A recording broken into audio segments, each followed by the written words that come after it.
everyone, it's nice to see you back. I hope you had a lovely half term and I'm back with another story to read you. It's called Little Red Riding Hood.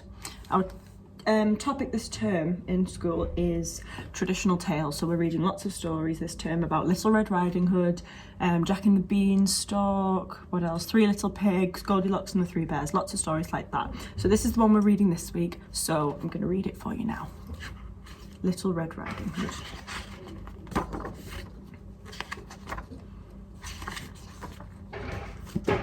Once there was a girl who loved to wear red.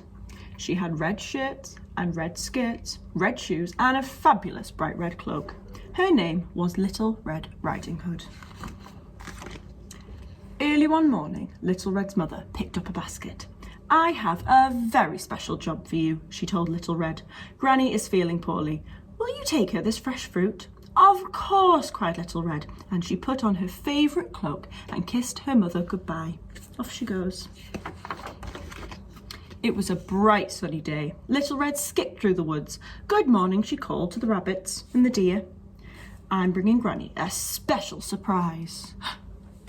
But someone was peeping from behind a tree. Who is it? "A big, hungry wolf." "Good day," growled the wolf. "What are you doing in the woods, all alone?" "I'm taking this special basket of fruit to Granny," Little Red replied. Yuck, thought the wolf. He didn't like fruit. He liked to eat tasty little girls. So the wolf thought up a plan. A horrible, clever plan. "Why not pick Granny some flowers?" he said. "Good idea," said Little Red. But as she started gathering daisies, the wolf raced down the path towards Granny's house. The wolf knocked on Granny's door with a thud, thud, thud. "Is that you, Little Red, my dear?" called Granny. "Yes," squeaked the wolf. "Let me in. It's breakfast time." "Oh, goody," said Granny, opening the door. "What are we having for breakfast?" "You!" cried the wolf. "Ah!" yelled Granny. "You're not Little Red!" And she slammed the door right on his big, furry nose. "Ow, ow, ow!" howled the wolf. Quick as a flash, Granny ran out to the back door and into the woods to find help. Poor Granny.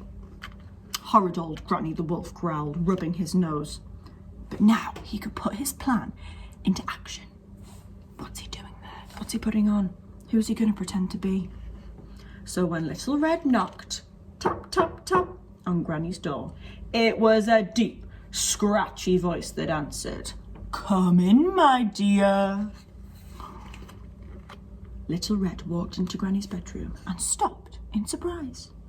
"Why, Granny," she said slowly, "what big ears you have."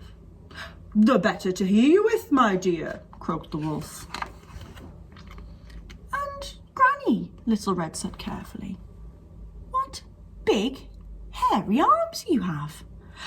"The better to hug you with, my dear." "But Granny," Little Red whispered, "what big teeth you have." "The better to eat you with, my dear," snarled the wolf, and he pounced at Little Red. Just that moment, the doors burst open. In rushed Granny with the woodcutter. "Stop right there," yelled Granny. "Put her down now," bellowed the woodcutter, "or we'll chop you up and we'll turn you into a birdhouse." With a terrified howl, the wolf jumped out of the window and ran far, far away, never to return.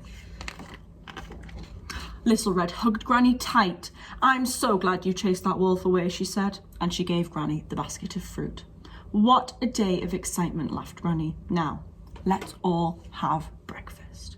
And what are they having for breakfast? I think they're having that basket of fruit that she brought, maybe some bread or some toast, and some cereal. And look, she's so happy the wolf didn't get them. Oh. Thanks so much for listening again. We're really enjoying this one in nursery, and we've got so many more fun traditional tales to do throughout the rest of this term. And we're excited to have you back soon in a few weeks. See you soon. Bye.